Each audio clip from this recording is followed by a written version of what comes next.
Then the next method that I prefer, is the one that I do all the time, is what's called expanders to implants. And so with this method, the patient has a mastectomy, and then I put in what's basically accounts to a surgical grade balloon. It's a balloon that has a port on it, and so you put that in there, and the muscle covers it up, and then I actually use a tissue product on the bottom to get complete coverage of this thing so that it's not just touching the skin.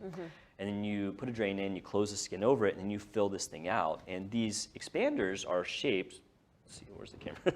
The expanders are shaped like a breast, and so they come in flat, and then as you fill them, they do like this, and what it does is it stretches out the tissues in a breast shape. Because what happens after mastectomy is all that skin kind of collapses. Yeah. And they don't look great right off the bat, they just don't. But as you fill that expander, the breast starts to take shape, and then you wait roughly 3 months, and then you go back and you swap that out for a silicone implant. And so, you know, that's another reason why this method got so much better is, you know, there was all the issues with silicone implants in the 90s, and then we kind of got that ironed out. And so going into the 2000s, the silicone implants were good again. And not only were they good, but like really they're indistinguishable from breast tissue. You know, I mean, a good silicone implant is not discernible from breast tissue unless like it has scar around it. And so you can put that in somebody and like, I mean, it feels like a breast, like it just does.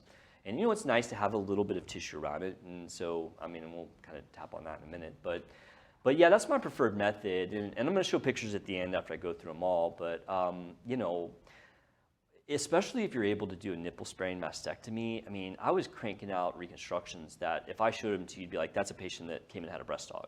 Yeah. Like you cannot tell they've had a mastectomy at all. And even if they have to take the nipple, like if you get a good nipple reconstruction, same thing. I mean, you can see the scars, you know, in some of these pictures I'll show you, you might be able to see the scar. And I have to cover up the nipples because, you know, can't show bare breasts on a lot of these channels, but you can see some of the scars, and that is the downside of when you have to sacrifice the nipple, as well as the fact that it's always better to have your own nipple than one that's created. But yeah.